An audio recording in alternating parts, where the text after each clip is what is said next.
Hi there. Welcome to Meet the Press Now. I'm Ryan Nobles in Washington. The war in Iran has officially reached the 6-month mark as the president's goals for the conflict and the path to end it remain unclear. What is clear, this war and its economic consequences are deeply unpopular, with less than 10 weeks to go until the midterms. In the past 180 days of war, 18 U.S. service members have been killed, and more than 750 have been wounded. There are more than 50,000 troops stationed in the region. According to an NBC News estimate, the war has cost between $80 and $100 billion. That's more than double the Pentagon's estimate of $37.5 billion. NBC News reporting shows that U.S. military bases have suffered more than $1 billion in damages, and the Pentagon's munitions have been significantly depleted. The president, who now says he's focusing economic pressure on Iran rather than military force, has repeatedly shifted the goals and the timeline of the war since the beginning. We also projected 4 weeks to terminate the military leadership, and as you know, that was done in about an hour, so we're ahead of schedule there by a lot. We're ensuring that the world's #1 sponsor of terror can never obtain a nuclear weapon. We're not ready to leave yet, but we will be leaving in the near future. So many people say, oh, well, why are you doing this way? We can't let Iran have a nuclear weapon. I've been doing this for 6 weeks, and their military is totally defeated. Those were from March and April. Now the president saying he has no time schedule for Iran to return to negotiations, and the conflict's beginning to look more and more intractable, something the president insisted would not happen when he spoke to my colleague Kristen Welker earlier this summer. During your 2016 campaign, you called the Middle East a quagmire. What makes you so sure this won't become a quagmire? We're not going to be there. You're convinced this won't become a quagmire? It's not a quagmire. Now, as we said, the war is deeply unpopular with the American public. A plurality disapproved of the U.S. strikes on Iran in March when the conflict began. That number has now risen to 63%. Just 34% approve of the president's handling of the war, according to Fox News polling. Driving those numbers, frustration over the economic impact of the conflict. The flow of traffic through the Strait of Hormuz remains significantly lower before the war, even as the president insists the strait is open. We have total control over the Hormuz Strait right now. They don't have control. We have total control. We own it. After we finish defeating Iran, which is being very badly defeated, pretty soon I'll be declaring the Hormuz Strait a territory of the United States. Right now, the strait is open. A lot of boats are coming through. The strait is open. We're taking a lot of boats. Millions and millions of barrels of oil are coming out of the strait every day. I guess it depends on your definition of open. Yesterday, just 9 ships transiting the strait, according to analysts. That's far below the pre-war average. The overall impact pushing oil prices above pre-war prices. Gas is on average $1 more a gallon than before. Inflation's up overall as well, clocking in a full % higher this month than back in February. All of it likely to be on the minds of voters as they head to the polls in November. Joining me now, NBC News White House correspondent Yamiche Alcindor. Also with me on set, senior national security correspondent Courtney Kube and national politics reporter Ben Camisar. Let's start with you, Yamiche. The president's strategy when it comes to his public messaging on the war in recent weeks has just been to double down, this despite the public disapproval of the war. What is the thinking in the White House about the public's tolerance for this conflict to continue? Well, it's a key question, and it's not clear whether or not the president has been moved by these polls that show not only Americans, but Republicans in particular, when you look at the latest Reuters Ipsos poll, that Republicans have also soured on this war. Overall, the president is really sticking to the idea that he believes Iran can't have a nuclear weapon and that is the driving force for this war, though we have heard the vice president give a different understanding of the war, saying that he was concerned that oil prices were the reason why this war with Iran was necessary.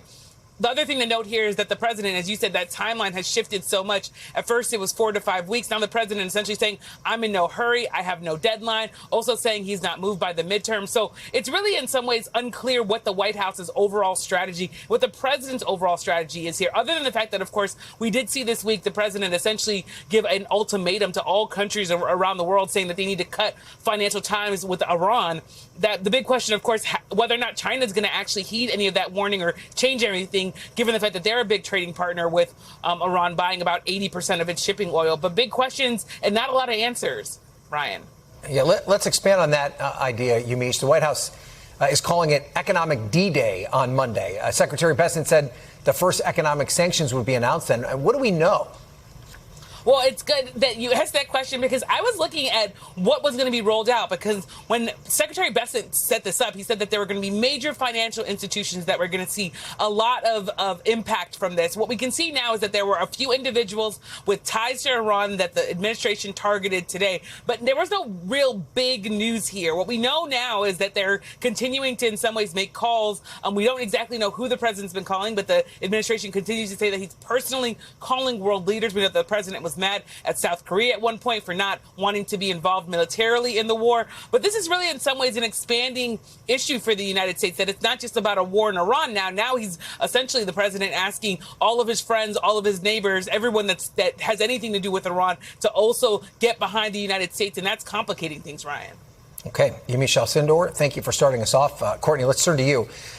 We got Yamiche's point of view here on how the White House is trying to end this, or at least bring it to an end economically. But there's still quite a bit of military might in the region, 50,000 troops at last check. What's their posture now as we extend into the 6 months? Could there be a reignition of military action there? Yeah, absolutely. So the military posture there hasn't changed since major combat operations ended. So since this war started back in February, and that includes more than 50,000 troops, more than 20 ships. There's hundreds of aircraft there. And that is because the military isn't sure if Donald Trump is going to say one day, look, I want to restart major combat operations. So they are keeping the flexibility that he needs and that the military leadership needs. If Trump were to order to do so, they could do it very quickly. One of the biggest things that has changed over the course of this war is what we've been talking about a lot in the last several months. That's munitions. So the military that are there, they have restocked their supplies, right? So they've got what they need if they need to take long-range strikes, or if they need to take long-range defensive action. But the U.S. stockpiles have been depleted during the course of this war. And it's something that's been happening for more than a year now, but it was really accelerated during the 40 days of combat here.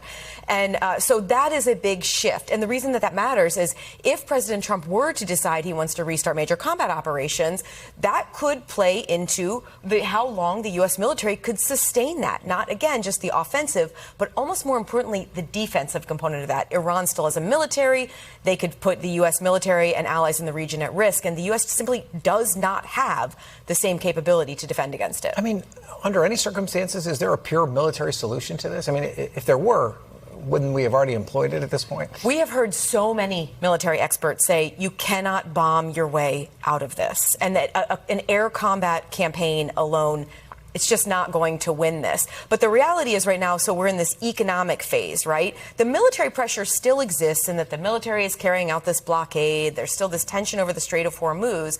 But just to show that Iran's not down and out, they're still firing projectiles on a nearly daily basis at commercial ships that are going through the Strait of Hormuz. So even if the military is shooting them down or they're not actually effective attacks, just the threat of that has an impact on the Strait of Hormuz. And that has become such a big issue here. It's another one. I don't know how that gets resolved. I think what you're hinting at is it would require at least ground troops to even begin that conversation. Or there needs to be some sort of an agreement that everyone can come to. But again, President Trump has been very clear about the fact that he wants that to remain open and Iran can't own the Strait. But I don't really know what the solution here is going to be. That's another one that you really can't even bomb your way out of the Strait of Hormuz problem. And one more quick one for you, Courtney. You talked about the munitions problem, but there's also a funding problem, right? They've said that it's already cost $37.5 billion. Our estimates are that it's way beyond that. They're going to have to ask Congress for more money here, right? And that's by no means a guarantee. Absolutely. So they need money for the munitions. Like dozens and dozens and dozens of aircraft have been destroyed during the course of this war. And then there's just the basic operating cost of keeping all these thousands of troops and these ships and everything. The ships are also undergoing really tough deployments, extended deployments. Then they need to come back. They need to be refitted. Everything needs to be, fixed up and cleaned up. So all of that costs a lot of money. So the Pentagon's asking for $1.5 trillion. The math is just frankly fuzzy and confusing. We would believe, according to our reporting, that it's upwards of $100 billion that this war has costed, and that is not even including the day-to-day maintenance of the more than 50,000 troops that are still there today. Worth pointing out, $1.5 trillion when we just saw the national debt rise over $40 trillion. An interesting ask, especially from a Republican administration. All right, we've talked about the economics. We talked about the military part of this. Let's talk about the politics, Ben. How does this impact the midterms? What are voters telling us about what they think about this war, and how could it manifest itself when they actually go to the polls? Yeah, I think the big problem for the president here is that it started off in the polls as an unpopular war, and it continues six months later as an unpopular war. And all of the things that Courtney was bringing up about all of the issues on the battlefield, they have this economic trickle down, right? We're seeing prices continue to go up. You're seeing poll results that show that people are confused and concerned about the goals here. They don't know when it's going to end. There was a recent poll. The plurality of folks said they thought this was going to last a year or more, or months. And then other folks said months. There really were not many people that think this is going to wind its way down soon. And to the questions of, what are the down-trail political effects of this? Even if the president was going to snap his fingers tomorrow and answer all of the questions that Courtney posed that certainly I can't answer, this stuff takes time, right? Maybe the economic trickle down, the economic stuff could work itself out within some period of weeks and months, depending on all of the answers to Courtney's questions. But if not, people are going to be feeling the same economic impacts and the same frustrations when they cast their ballot. Today, maybe that wouldn't be enough. But it's interesting you talk about this from an economic perspective, Ben, because, generally voters' foreign policy is not number one on their list. But this is one of those rare issues where foreign policy and their pocketbooks directly intertwined, right? Yeah, and I think it's the big messaging question for the Republicans, right, for the president. The president, I always go back to this, he told our colleague Kristen Welker right after he won. He won on groceries and he won on immigration, right? So immigration is an issue where he's lost some ground on, and prices is a thing. We talked about this, you talked about this in the beginning. Prices have been sticky. Prices have not been going down to the rate that he wants them to go down. The gas prices you're seeing here are a constant reminder day to day, and Democrats have done a, so far, pretty good job at connecting those gas prices that the voters see every day to this war. So, yes, there is a foreign policy discussion here, and Republicans want to make that argument. Republicans want to say, look, you're taking hits in your pocketbook, sure, but look at what we're going to do. We can't have, and this is in their voice, right, but we can't have an Iran that continues to, push us around. So that's going to be the question is, can they make that sale, or voters can be focused on these economic issues? The polling is telling us that voters do not seem that concerned about Iran as an imminent threat to the point where they're willing to pay $4 a gallon for gas. And then, obviously, the president's never going to be on the ballot again. But his Republican colleagues, Courtney, his Republican colleagues are going to be on the ballot this fall. Are they concerned about how this is going to affect them? Again, you talk about this is so far we're seeing this politically through the lens of an economic issue, right? And if people are voting with their wallets, that's the big question for them right now is are voters going to be willing to give them benefit of the doubt? And we saw this with Joe Biden in his presidency talking about the war with Russia, right? It was the same argument, which was, don't worry, I know that the economy is tough right now, but we're fighting this larger fight for freedom against Russia when we're backing our allies and we're doing something bigger than this. So if gas goes up a little bit, you're going to be okay. And voters didn't really buy that. And I think the big question or concern for Republicans is why will this be any different? Yeah, you could make the same argument. That was the argument Joe Biden made around COVID, and it did not resonate with the voters either. All right. Ben and Courtney, thanks for a great conversation. We appreciate it. As we look ahead to the midterms, though, House Democrats are feeling confident about their chances to retake the chamber, with the House Democratic campaign arm designating dozens of Republican-held districts as in play. That includes Nebraska's 1st congressional district, where Congressman Mike Flood is defending his seat against a challenger from Democratic candidate Chris Backemeyer. And joining me right now is Chris Backemeyer. He's running to represent Nebraska's 1st congressional district. Thank you so much for joining me, Chris. We're going to get to your race in a moment, but I want to start with the war in Iran, specifically because of your background and expertise. You recently wrote an op-ed critical of the war, particularly about the amount of money being spent on it. it. If you're elected to Congress, what are you going to do to change this situation? Well, first, thanks for having me here. Really appreciate the opportunity to talk to your audience. I think the point that I tried to make in my op-ed was that this war was without any sort of strategic objective, any sort of thought about how we were going to get out of the war and what we were going to accomplish and what the risks were. We're seeing those risks play out on the ground in my district every single day, where people are frustrated at the high gas prices, the high grocery prices, the high fertilizer prices that are affecting our largest industry, which is agriculture. And so if I'm elected, I'm going to insist on Congress being a co-equal branch of government again and asserting its authority over the war powers. And how does that work out to a way that you can bring it to an end? I understand you opposed the war from the beginning, but now it's a thing that exists that you've got to deal with. What's the exit strategy that would allow for the least amount of pain for who could be your potential constituents? Well, the reality is that there are a lot of bad options on the table right now. And as you might know, I was one of the negotiators of the 2015 nuclear deal. And we negotiated that deal because the military options were so bad that we knew that, as your panelist mentioned earlier, you can't just bomb your way out of this situation. And so it's not going to be for Congress to be able to come up with a strategy, but Congress can insist that the administration pull together a strategy where it can get out of this conflict. But unfortunately, the reality is the steps that have been taken, the steps that have been supported and voted for by House Republicans, by Mike Flood, that support has led us to a situation where we have very bad options to get out. So in that vein, would you be supportive of any sort of supplemental funding request if it came to that point? Well, certainly, I think Congress should take a hard look at any sort of supplemental funding request. Obviously, we need to ensure that our troops are supported while they're in harm's way, but any sort of request would need to come with a really clear pathway on what we're trying to accomplish in this conflict and how we're going to get out of it. Again, the administration and the support of congressional Republicans has put us in a really bad spot. The people in my district are feeling it every single day. I'll tell you that I just had a woman come up to me the other day in my district, a Republican, who came up and asked me what I thought about this war and how we're going to get out of it, because she had two young boys that were nearing draft age, and she was worried that we might be getting to a point where we'd be getting into another forever war and might be considering going into a draft. I couldn't tell her how exactly we're going to get out of that. Congress should be standing up. Our current delegation should be standing up, going to the White House, insisting that there's a real strategy to get out of this war, and finding a way that we can do that. But, I mean, you have a level of expertise here. Earlier this month, Senator Chris Murphy told Meet the Press that he'd support a bad deal if it meant reopening the Strait of Hormuz, if it meant an end to the conflict. I mean, do you think we're at this point now where we have to accept a bad deal? And what specifically, given what you know about the region and the contours of the deal that you helped to negotiate, would get us to a place where things might get better?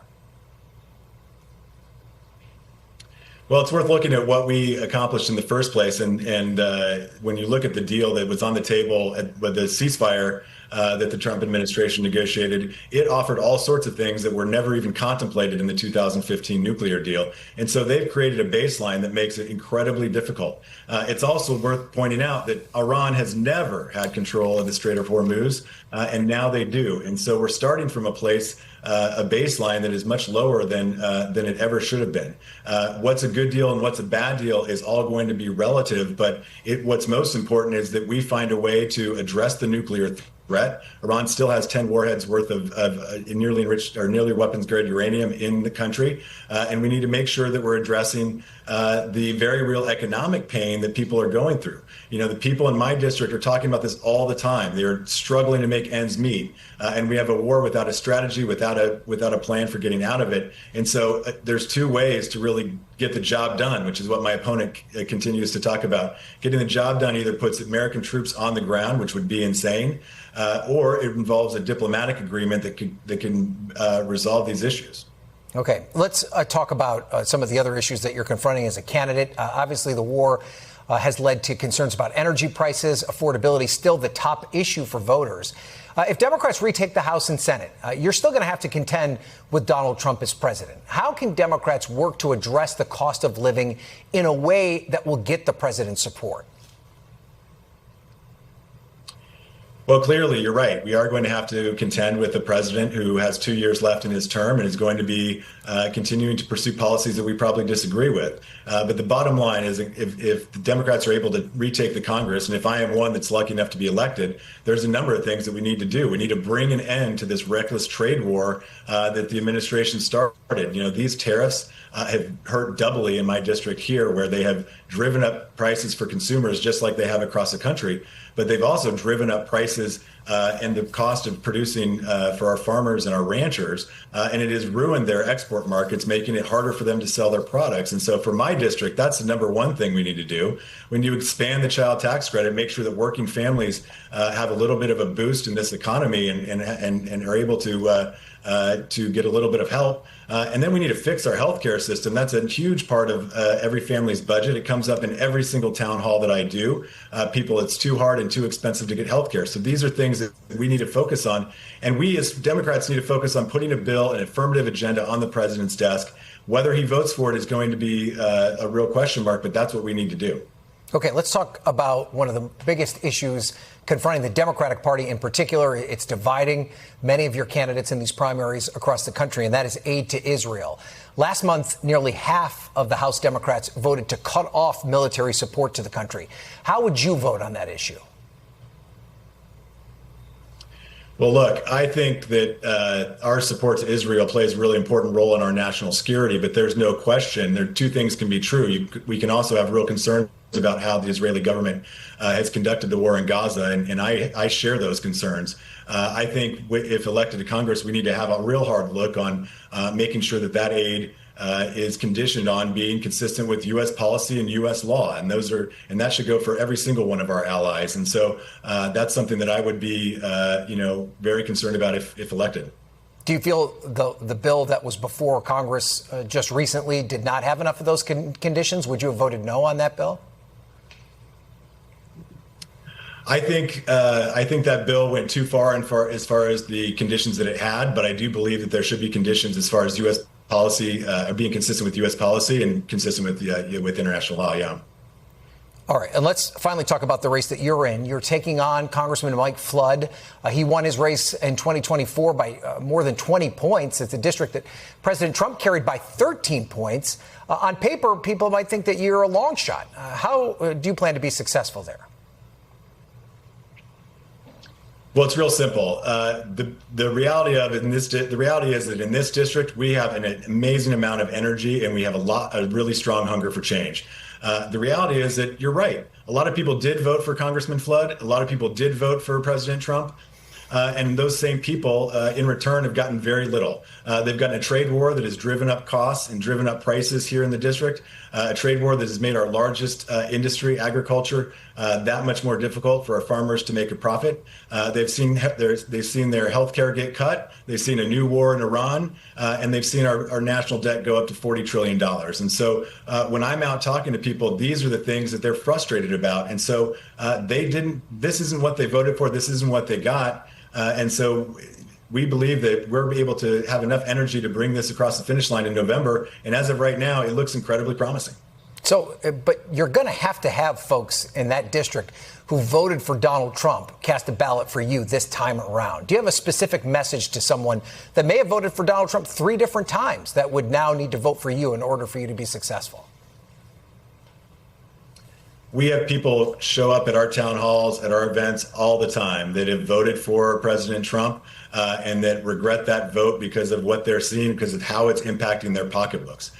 So my message to those people is that I'm here to represent you. I'm here to stand up against policies that aren't going to work for Nebraskans, no matter what party is pursuing them. And I'm here to make sure that your voice is heard in Washington, and that's something that they don't feel like is happening right now. I mean, their own representative voted for the tariffs that are destroying the economy here, that have plunged our farm economy into crisis. Their own representative supported and voted for this war in Iran that has made things more expensive for everybody. And so they're not getting the representation that they want. And my message to them is that I will have their back. Okay, Chris Backemeyer, I caught that. They've got their back. It sounds like a campaign slogan. Coming up, we appreciate it. Thank you for being here. Coming up, the letter of the law, a late-night legal filing delivering the Trump administration a setback on the issue of mail-in voting, with ballots set to go out to some voters within days. We're going to try and cut through the confusion and the uncertainty. Plus, birthright battle, new developments, and another legal saga at the center of the Trump agenda as the courts weigh the fate of the administration's latest effort to limit birthright citizenship. You're watching Meet the Press now.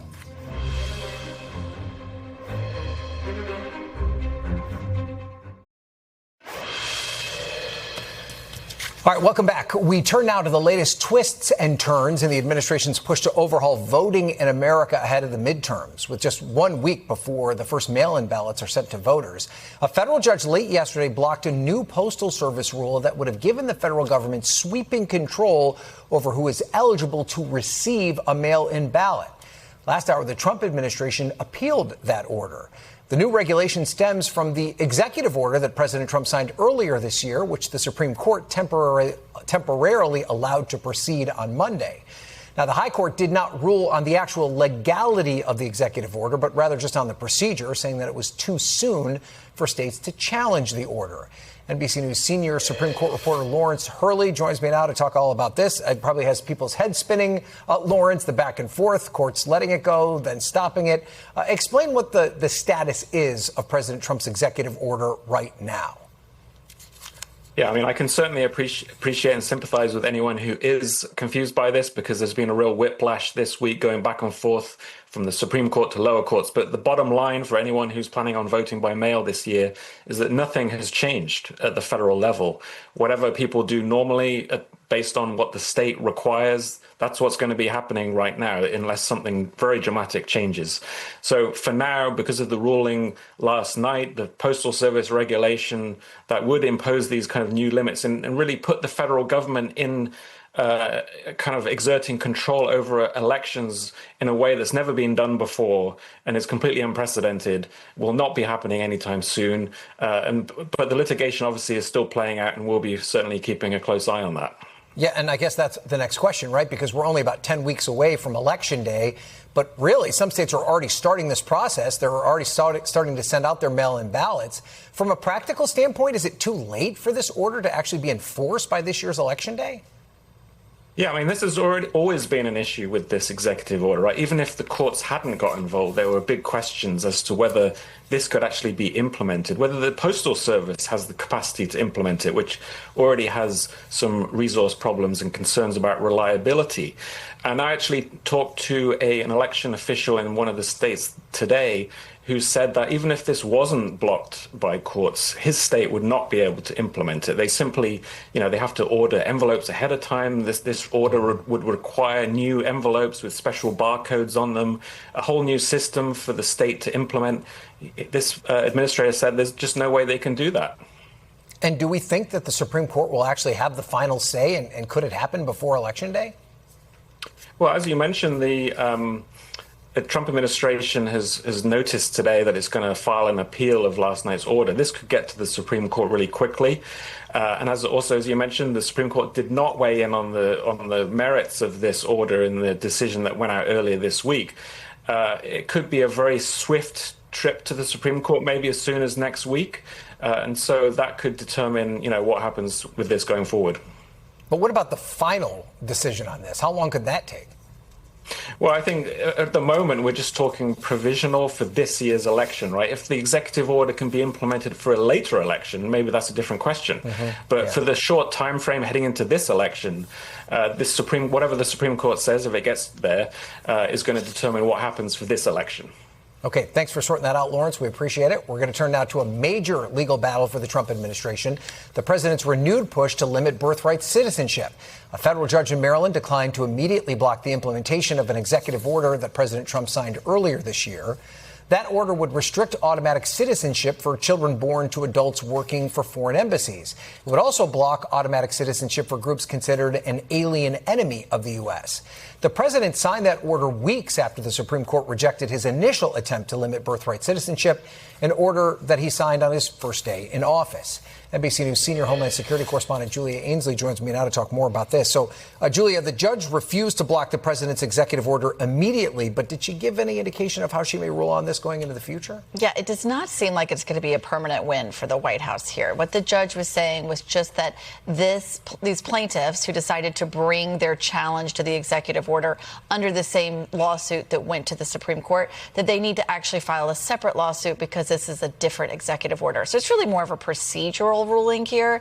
From what the judge was saying today, it seems she really doesn't think that what the president is trying to do through this more limited slice to limit birthright citizenship is really going to pass the muster. After all, the Supreme Court already said birthright citizenship is enshrined in the Constitution, and the only way to change that is to go through Congress. And it felt like they were pretty clear about that. I mean, is there any reason to believe that this new working of this executive order will have any different response by the courts? No, I mean, in some ways, we already have limits for children of diplomats. You can ask that of anyone who's an ambassador working in any kind of diplomatic office here. Their children are not U.S. citizens, and they know that coming here. They're trying to say that people born to alien enemies also don't have that, and they can designate, as we've seen, like gangs like MS-13, say that they should also not have citizenship. But there's a woman who is already being brought up as a potential class member in this case who would be able to show that she's been hurt by this if it does go into effect. So it's a matter of DOJ getting the guidance on how it would be implemented from the White House,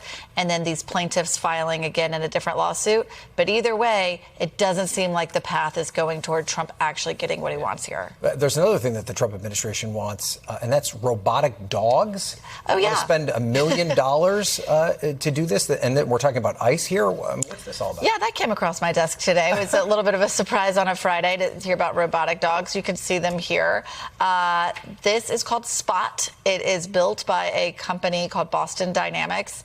And we saw in a federal database that ICE is actually offering to pay between $1 and $2 million to buy these things. And when I talked to a senior DHS official about how they would be used, they said that they can have cameras and sensors on them so they could go into a building or a house or anywhere that ICE wants to go in. They could go in before an ICE officer does to make sure it's safe. They can detect for chemicals or any other thing that might be dangerous. I asked specifically, could these be used in force? Could there be some kind of weapon attached to it? They said they have no plans for that at this time. But there's a lot of outrage over things like this because civil liberties activists think that robotics and policing really eliminates the human element that might cause someone to stop before they result in catastrophic damage. I think we all saw the movie RoboCop. Yeah. And how that ended. I missed that. You'll have to recap it for me. Okay, all right, Julia, thank you for that. And before we go, folks, we have contact. President Trump made history earlier today, becoming the first sitting president to call astronauts aboard the International Space Station from NASA's Mission Control in Houston. Station, this is Houston. Are you ready for the event? Houston, this is Station. We are ready for the event. Well, this is a great honor. To be with you is a great honor, and I just want to thank Jessica, Anil, Jack, great Americans, great patriots, brave people. I wouldn't do it. I will tell you right now. I hate to admit it. I would not want to do it. But some people love it more than anything, and you have amazing courage.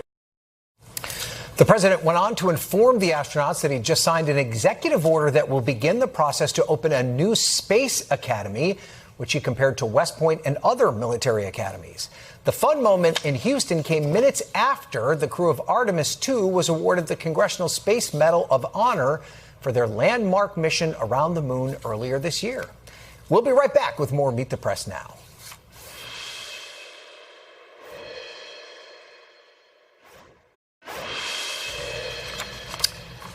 Welcome back. We are staying on top of breaking news of the ongoing disaster in the Himalayas. Officials now confirming at least 579 people have been killed. Nearly 2,000 are missing after Wednesday's catastrophic flash floods along the border region between Nepal and China. Entire communities were washed away in just moments. Outside a hospital in Kathmandu, posters of the missing are being hung up as families search for loved ones. Researchers are working in very difficult and dangerous conditions, trying to find survivors amid mountains of mud and debris. The U.S. State Department confirming today that 5 American citizens have been confirmed to be safe, but that approximately 90 Americans are unaccounted for right now. Meanwhile, authorities are monitoring the potential for more flooding from a new lake that was formed as a result of the initial flash floods. Cordelia Lynch from Sky News filed this report earlier today from Nepal. It is a very chaotic scene here in Nuwakot district. You can see the army that's been hard at work, carrying out rescue operations, trying to bring back any survivors from some of the hardest hit areas. We've actually just been told that they will be pausing operations for a 90-minute window, and that is because we've received news of a dammed lake that has burst its banks. Now, that's raised concern about secondary disasters, about landslides, and possible further loss of life. So just in here is a centre where some of those people have been landing on the helicopters. We've seen a pretty steady stream of that across the morning. Some very badly injured, others just carrying what little belongings they have left. Very lucky, very grateful to still be alive. But there are also many grieving families here too that have lost entire households. I just spoke to one woman who said that thousands of people from her village were killed, an elderly woman who somehow managed to escape in time. It's a pretty dire picture, and you get a sense of just how much the Nepali authorities are under pressure. The hope is that they will continue these rescues, that the helicopters can keep coming in. But right now, most people are trying to leave, trying to get somewhere high to safety. Cordelia Lynch, thank you for that report. We'll continue to stay on top of this story as it unfolds. After the break, court just adjourned in the Massachusetts triple murder trial of Lindsay Clancy that's captured the nation's attention. The latest on the case, with jury deliberations set to continue next week. Stay with us on Meet the Press Now.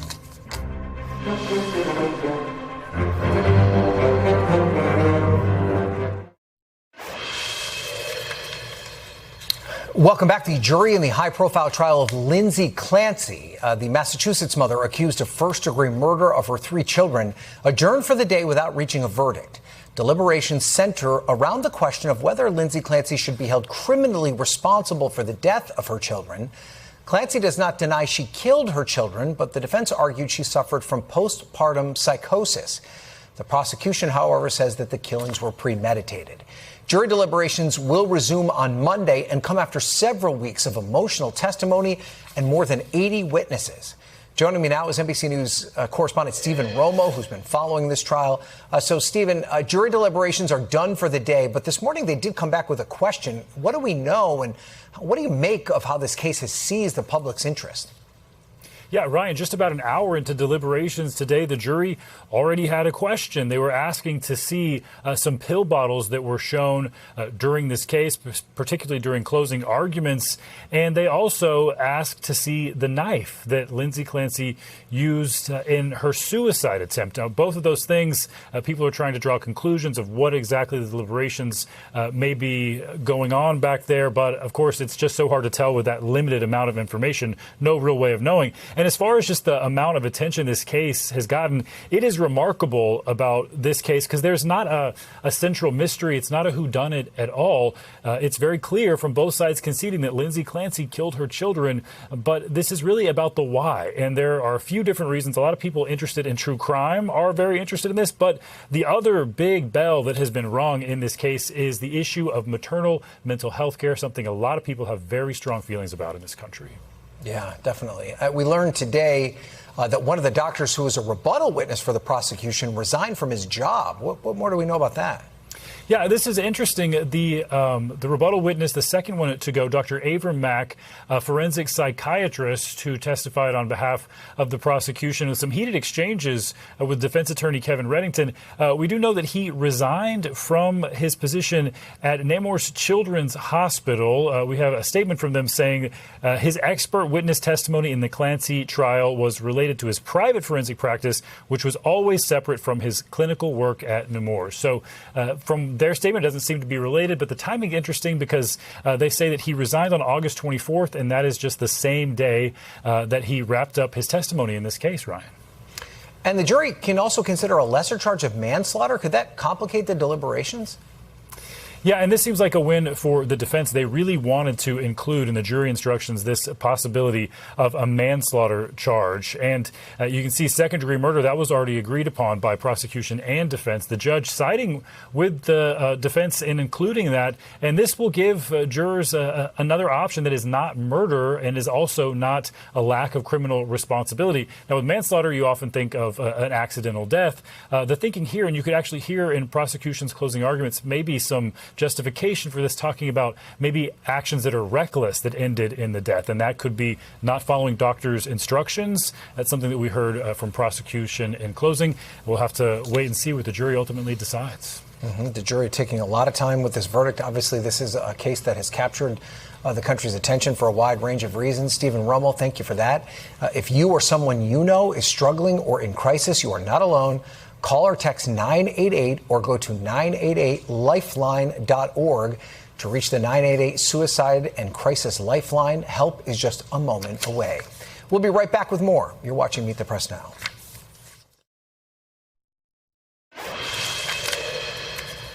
Welcome back. Thousands gathered today at the Lincoln Memorial to mark 63 years since the March on Washington, when Martin Luther King Jr. delivered his historic I Have a Dream address.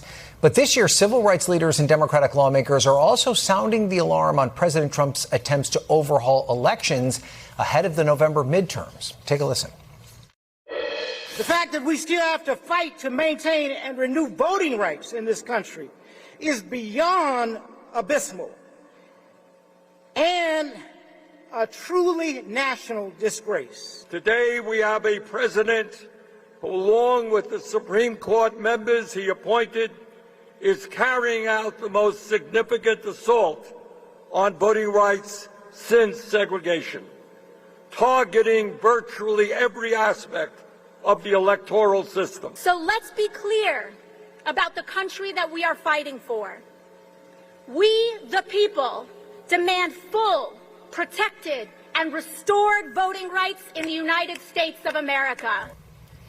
Let's talk about it. Joining me now is our panel, Deepa Shivaram, the White House correspondent for NPR, Megan Hayes, former special assistant to President Biden, and Matt Gorman, Republican strategist and an NBC News contributor. So, Deepa, let's talk about the dueling optics here, right? You have Democrats warning about attacks on voting rights. Then you have President Trump's executive order on mail-in ballots tied up in the courts. How worried do you think, in general, Democrats are about some chicanery happening with the election results? I think very worried. I had a colleague at NPR who reported on this just this week about how Democrats on the Hill are creating a task force to try and prepare for some of the threats that they perceive coming from Trump, from this administration, when it comes to Election Day and early voting, people going to the polls and having potentially, based on things that the president has said, members of law enforcement at polling locations. He's floated the idea of a national emergency, which we don't really know what that means. He's obviously very much pushing the SAVE Act, requiring voter ID and things like that. But he's also started to question, teasing some of these ideas of saying if Democrats are opposed to the SAVE Act, that's, suggesting that they might want to cheat in this election. This is a president who, to this day, still claims that he won the 2020 election, that there's rampant voter fraud, which we know isn't true. And so I think, in order to sort of combat that, you're seeing the other side, Democrats, try to come ahead instead of trying to treat this as a response. You talk to Democrats all the time, Megan. Are they taking it seriously, and are they prepared for something like this? Look, if you talk to people in the states and you talk to donors, election protection and election security are the number one thing people are focused on in the states and organizations. Even more than getting the vote out? And to give money to. I think people are very worried that the votes aren't going to be counted correctly. And I think Donald Trump is trying to sow that discontent to get people to stay home or to convince people that their vote doesn't matter. And so Democrats are extremely concerned about this from all levels of government and I think throughout the party. Matt? This makes them a lot of money, and this gets especially African-American vote. A lot of these, again, the donors and a lot of these third-party advocacy groups that do a lot of this stuff. It's prime time, right, for a lot of fundraising drives. And I think also, too, it gets African-Americans, engaged. I think that's what the real part of this is, right? It's about politics both for 26 and also 28. I noticed AOC speaking there, right? That African Americans are the backbone of the Democratic primary base. So getting them energized. Do you think they don't have any reason to be worried? I don't believe so. No. Again, voter ID is an 80-20 issue. That's number one. And also, every time Democrats come out with, I think, what are we up to now? According in their eyes, Jim Crow 8.0. It really just it engages their base at a high level. Okay, let's talk about that energy, Deepa, because I don't put too much stock in prediction markets, but they are something that people talk about all the time. Many of these prediction markets are now suggesting a Democratic sweep of both the House and Senate. I think if we'd had that conversation a year ago, people would think we were crazy, especially just because of the way the map lays out for the Senate. But is that the reality on the ground? Are people just looking to make money here, or are people becoming increasingly coming around to the idea that Democrats could win both the House and Senate? I think there's definitely a sense of fatigue of a lot of issues that we've been facing as a country in the last several months. I mean, we're hitting 6 months on the Iran war this week, right? If you look at how voters are thinking about this election for months now, costs are a high issue. You know, how they're going to pay for groceries, gas are a high issue. And when you talk to voters on the ground, I was just, traveling in South Carolina, I was just in Nevada, people do vote with their wallets. That is something that's very top of mind. So I also am a little wary at looking at prediction markets as well, but I think there's very much a sense from people when they look at the status quo, starting to get a sense of, how do I make a decision going forward right now is not really working so well for them, for a lot of people I speak to. But Megyn, I think we talk about this maybe from 30,000 feet, and we say, well, the generic ballot tells us this, Democrats obviously have the energy, but I said this before, there's a map problem here, right? I mean, let's look at it. In order to flip the Senate, they've got to win Texas, Iowa, Maine, and Alaska. They have to win them all. They can't win any of those. And keep Michigan. And keep Michigan, right. And, keep Georgia, right? So isn't that a tall order, even under the best of circumstances? They basically have to have a perfect night in order to win back the Senate. Yeah, I don't put too much stake in the prediction markets either, and I don't actually think so glad I brought it up. I don't think they're not polls, right? And they're not people who are actual voters. And I don't know that Democrats are going to take back the Senate. I think that they'll put up a good fight. I think they'll lessen the majority that the Republicans have. I do think Democrats will take back the House, and I think that's the most important fact here that people should be focused on. But I think that there's also these 36 governor's races that Democrats have a chance to flip seats. There's a seat in Texas that we could flip. There's seats in Ohio. And I think that's really important here, that Republicans are on their heels, and Donald Trump being out there more and more is only good for Democrats. So I think whatever the prediction markets are telling us, it is a tough road to go and take the entire Senate. But I do think the House is well within the Is there a danger, Matt, for Democrats, though, to get a little too ambitious? I saw Dan Pfeiffer the day after Darlene Graham captured the South Carolina primary, put out a long tweet thread about how the Democrats need to put money and energy behind Annie Andrews. Is there a chance that they start to reach for places like Kansas and South Carolina and miss the game in Michigan or somewhere else? Well, just that's Hillary Clinton when you start dabbling with other states. Yeah. I mean, I remember the Jamie Harrison boomlet of about 6 years ago, the last time Lindsey Graham won, and he got his doors beat in. But look, I will say this. I agree with you on governor race. We need to pay attention to those, especially in light of what we're talking about with voting. You thought 26 was chaos with redistricting. 28 is primed to be even more so. That's number one. I will say, and prediction markets are a snapshot in time, right? It's a consensus of conventional wisdom in any respect, right? I think, again, the fight's going to be, if we're talking, 70 some odd days from now, certainly focused on the Senate. But I think we also, I remember in the days heading up to in 2024, those 7 swing states were saying, okay, what if Kamala wins this or Trump wins that, and it comes down to one state? Most of the time, these things fall all together. So that's an argument that Democrats could be good for. It's a matter of how far it goes. When do the dominoes stop? I think that's always the key with this. Yeah. And then, Deepa, what's the president's role in all of this? He's telling voters, pretend I'm on the ballot. If you're a Republican candidate, is that a good or bad thing? Yeah, I was just at that rally in South Carolina when he said that, and basically telling a crowd of supporters to be clear, essentially acknowledging that turnout might be lower, and just pretend I'm on the ballot, come anyway, come and vote. It's interesting to me because if you look at what Trump even has talked about this week, I mean, on Monday he did an event about education. On Wednesday or Thursday he signed this executive order changing the name of Lake Ontario. Mm-hmm. Today he's talking about the Space Force. He's not really able to make a lot of arguments right now that are talking about people's paychecks and wallets. And he's in South Carolina saying, I know gas prices are really high, and doesn't have the ability to kind of pivot off of that. Kind of an interesting position. I mean, it's tough for Republicans, right, Matt? Because you can't run away from the president too far, because then you risk alienating his base, right? Well, I mean, look, here's the thing. I think where that's coming from, and his message is coming from, is our base is in a lot of times depressed. And I think that is the big problem they're trying to solve for immediately, is we need the base to come out, or we don't even are in the game in a lot of these elections. elections. I think that is the key. Obviously, we have to get to 50+1, independents, leaners, yes. But where he's solving for is trying to get the base out. Yeah. And did Democrats tap into that? Do they say, hey, you're running with Trump? Is that a good thing for them? Yeah, go forth and conquer. I mean, he just hit the lowest approval rating. He's done nothing to lower costs. J.D. Vance put out something saying grocery costs are what they are. Like, they don't seem to care. So I think Democrats would welcome Donald Trump campaigning on Donald Trump's record. Okay. Guys, that was a great conversation. Deepa, Matt, Megan, thank you all for being here. We appreciate it. Have a terrific weekend. And thank you all for joining us. We'll be back Monday with more Meet the Press Now. But if it's Sunday, it's Meet the Press on your local NBC News station. Kristen will have exclusive interviews with Senator Ted Cruz and Congressman Jim Clyburn. You're not going to want to miss that. There's more ahead, though, now on NBC News Now. Thanks so much for watching.